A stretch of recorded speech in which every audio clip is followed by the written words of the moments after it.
Party chief begins official visit to Singapore.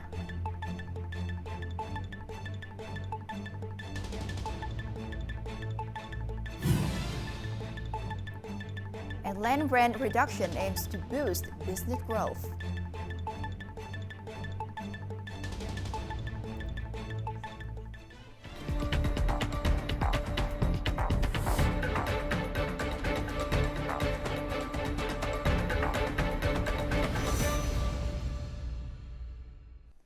Good evening and welcome to today's headlines, your go-to bulletin for the most important stories shaping the day. During his state visit to Indonesia, Party General Secretary To Lam attended meetings to promote parliamentary cooperation between the two countries. More to follow. On Tuesday morning, Party General Secretary To Lam met with Puan Maharani, Indonesia's House of Representatives Speaker. Both leaders praised the ongoing relationship between Vietnam's National Assembly and Indonesia's House of Representatives. They agreed to continue deepening exchanges at all levels. They discussed sharing information and experiences and working closely together to support each other on international and regional platforms, contributing to the realization of the Vietnam-Indonesia Comprehensive Strategic Partnership. Also on Tuesday, General Secretary To Lam met with Ahmad Muzani, Speaker of Indonesia's People's Consultative Assembly. The two leaders expressed their delight at the strong, practical, and effective development of the relations between the Vietnamese National Assembly and the MPR, both bilaterally and multilaterally, calling the legislative relationship a crucial component of the overall ties between the two countries. Both expressed their hope that the legislative bodies will continue contributing positively to the friendship, multifaceted cooperation, and comprehensive strategic partnership. At a meeting on Tuesday, Party General Secretary To Lam and Speaker of the Regional Representatives Council, or Senate, of Indonesia, Sultan Bakhtiar Najamuddin, affirmed that Vietnam and Indonesia share a long-standing friendship, common interests, and similar viewpoints. As active ASEAN members, both nations see strong potential to strengthen their bilateral ties further. They highlighted the importance of deepening the newly established comprehensive strategic partnership, which benefits their citizens and contributes to a united, resilient, and strong ASEAN. Now, Party General Secretary To Lam, his spouse, and a high-ranking Vietnamese delegation arrived at Changi Airport today, beginning a 3-day official visit to Singapore at the invitation of Prime Minister and Secretary General of the ruling People's Action Party, Lawrence Wong. This is the Party General Secretary's first trip to Singapore in his role, marking a new milestone in bilateral relations and demonstrating Vietnam's special attention to elevating relations with Singapore to new heights. Also this afternoon, Party General Secretary To Lam had a working session with representatives of Vietnamese experts and academics in Singapore. He urged them to continue researching and contributing ideas to help the country improve its institutional framework and mastery of digital technologies, train high-quality human resources, and promote Vietnamese intellectual capacity. The party leader called on the relevant ministries and agencies to research and consider the concrete implementation of the contributions from overseas Vietnamese. Under the leadership of National Assembly Chairman Trần Thanh Mẫn, the Standing Committee of the National Assembly held its 43rd meeting today. The committee noted that the upcoming 9th National Assembly session will be a busy one, lasting around 2 months. During the session, there will be a period dedicated to gathering public input on proposed amendments to the Constitution and related laws. The committee emphasized the importance of thorough preparation by all ministries and sectors. A major focus will be the consolidation of local administrative units, including plans to merge 60 to 70% of the country's 10,000 communes.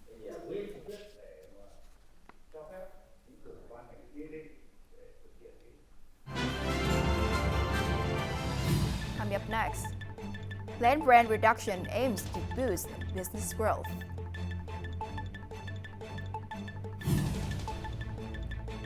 And let's explore the reenactment of the legendary prison break at Hua Lao Prison.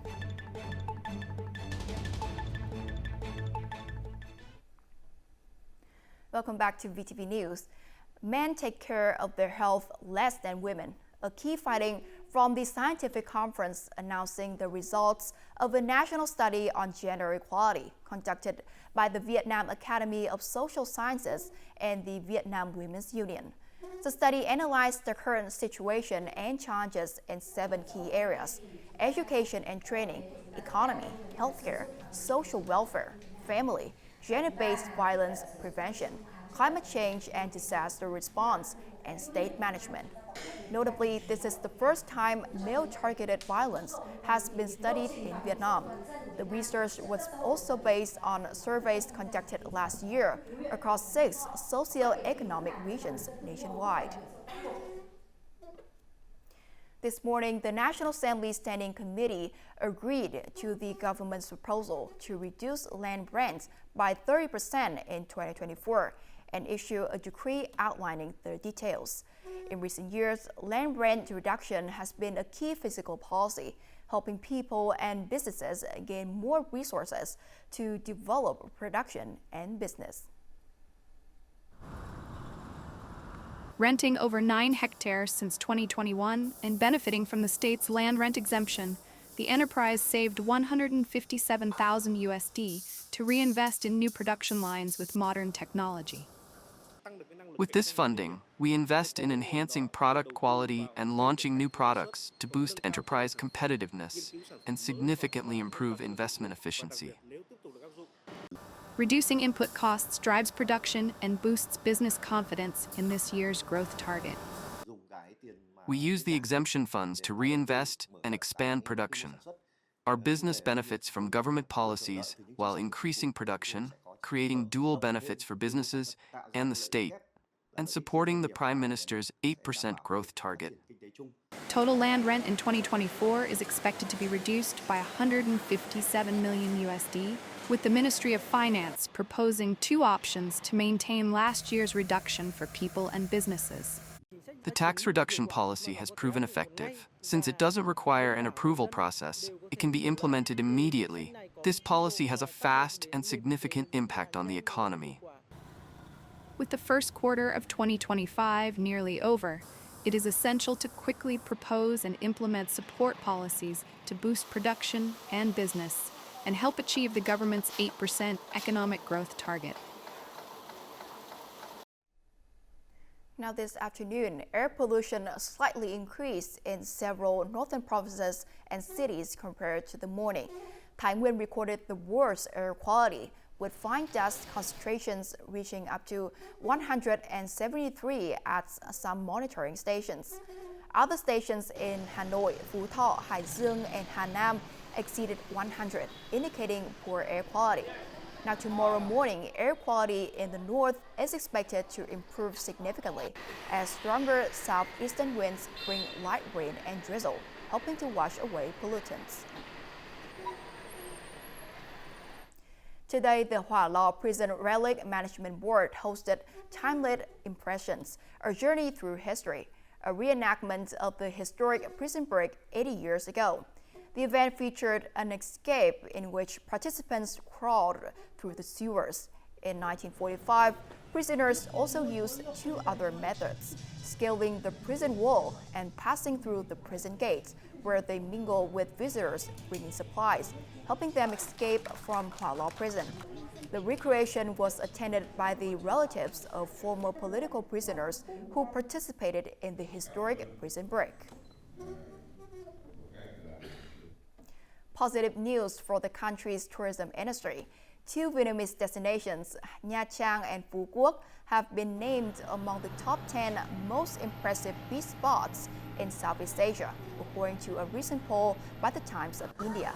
March is considered the perfect time to visit these Vietnamese coastal spots. Visitors can enjoy stunning beaches and top-notch diving experiences and explore a rich marine ecosystem. And up next is the weather forecast.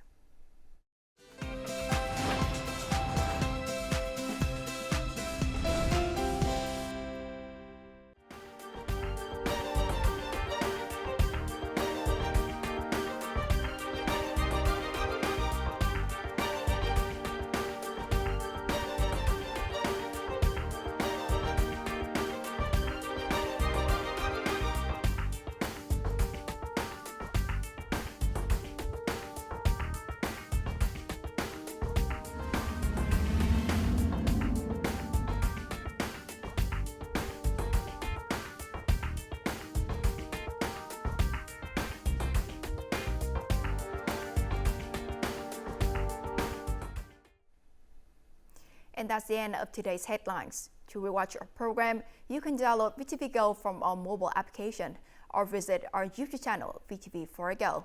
Thanks for watching, and we'll see you next time.